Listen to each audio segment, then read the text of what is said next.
It's me again, Char TV, for today's vlog. Ayan guys, meron ba kayong mga leftover na mga bread sa bahay nyo? Ayan, gawa natin ng paraan yan para lalong mapasarap at ma-impress po kayo sa gagawin natin today. Ito yung mga ingredients na ating gagamitin. Ayan oh. Kaya sundan nyo lang ako para malaman nyo kung ano ang gagawin natin dito sa ating mga ingredients na to. Kaya simulan na po natin. Una po natin gagawin is tatanggalin po natin ang lahat ng mga edges nitong ating mga bread.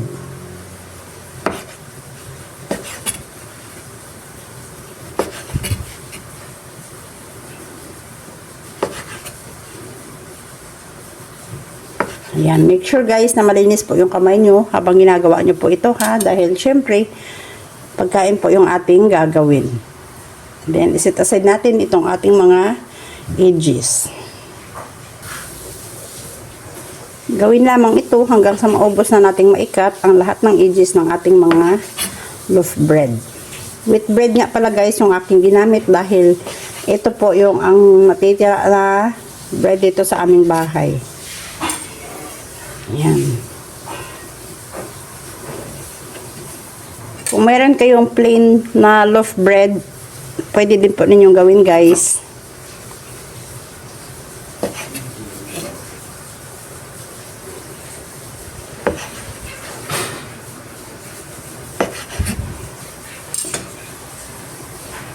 Ayan, naubos na po natin siyang maikat sa kanyang mga edges. Set aside na muna natin yan. Proceed naman tayo sa ating next na procedure. In a separate bowl, ayan, maglagay po tayo dyan ng ating fresh milk. Bali, full cream ang aking ginamit. Yan, ilalagay natin siya dito sa ating bowl.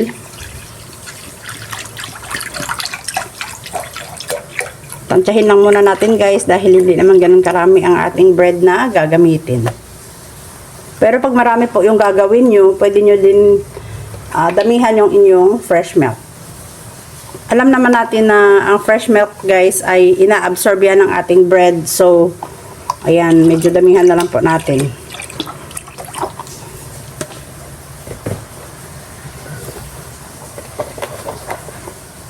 Next naman natin gagawin guys ay ididip lamang natin itong ating kinat na mga bread dito sa ating fresh milk.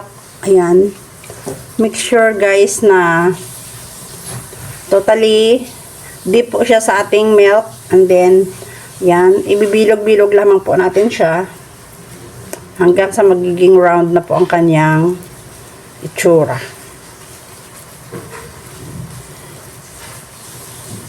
Yan. Ayan, pag medyo ganyan na po ang kanyang itsura guys, lagyan natin siya dito ng hole sa gitna.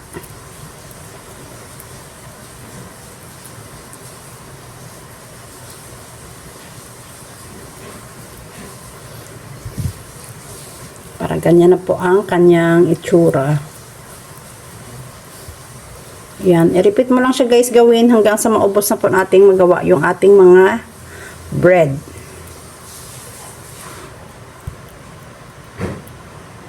Ganyan.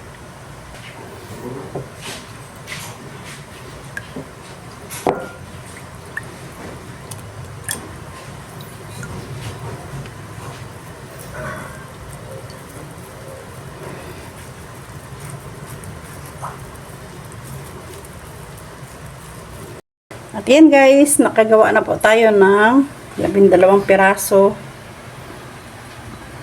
sa ating bread. Next naman is magpakulo na po tayo ng ating oil. Make sure guys na mainit na po talaga yung ating oil bago po natin ilagay yun. Ayan guys, pag kumukulo na yung ating oil, lalagay na natin dito ang ating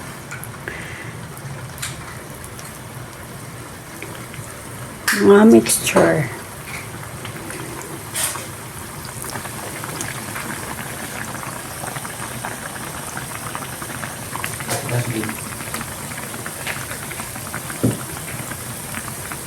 Hintayin lamang po natin siya medyo mag-golden brown at balik rin naman natin sa kabilang side.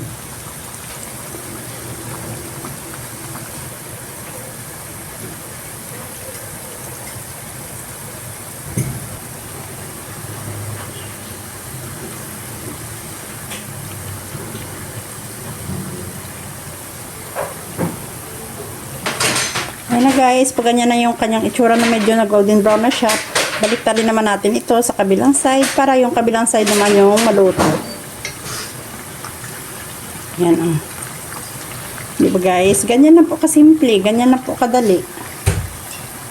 Ayan guys, dahil pareho na po ang sides natin na golden brown na po siya, ayan, i-rest na muna natin ito para ma-drain po ang excess na mga oil.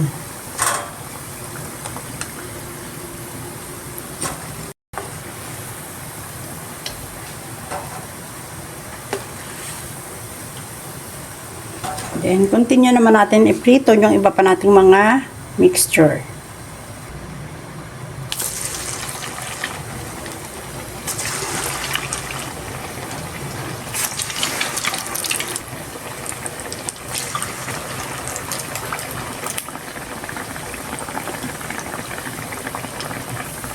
And then, antayin din natin itong golden brown yung kabilang side, and then balik rin naman natin hanggang sa maubos nating maiprito lahat ng ating mga mixture. Yan. Balik rin naman natin ito para maluto naman yung kabilang side.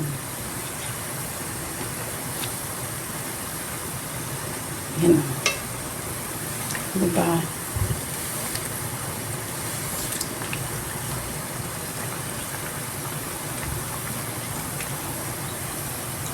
Guys, dahil golden brown na po silang lahat, hahanguin naman natin ito sa ating oil.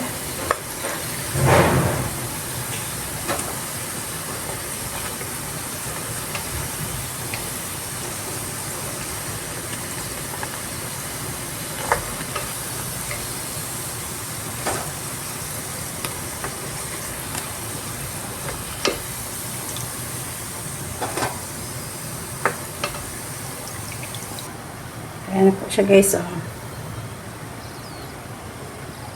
At ayan guys, dahil tapos na po natin siyang maiprito, ngayon naman is lalagyan naman po natin siya ng toppings para lalo po itong gumanda. Para naman sa ating toppings, ayan o, dahil medyo pricey po ang Nutella, kaya ito na lang yung ating gagamitin sa kanya. Ayan o. Ayan guys, ito yung ating gagamitin. Dahil medyo pricey nga po yung Nutella sa ngayon, kaya ito lang. Diba? Ganyan na po yung ating gagawin sa kanya. Mag-spread lamang po tayo dito ng chocolates on top.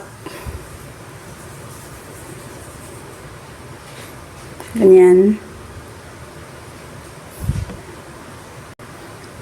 Ayan, nilagyan lamang po natin siya ng chocolates on top. And then, mag-sprinkle lamang po tayo nitong ating mga sprinkle. Diba?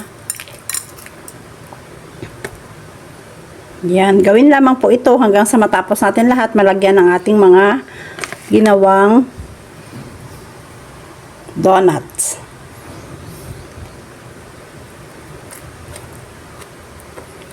Yan. Make sure pala guys na wag natin takpan yung butas para mas makilala po siya at ma-recognize natin na meron po siyang hole sa gitna. Ayan, dapat ganyan lamang po ang pag-spread natin sa kanya. Then, sprinkle ulit.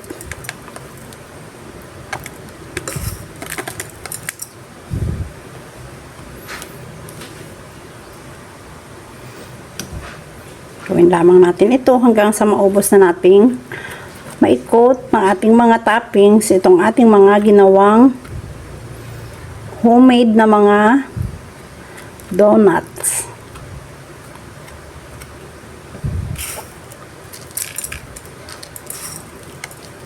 For sure guys, mas magugustuhan po ito ng mga bata.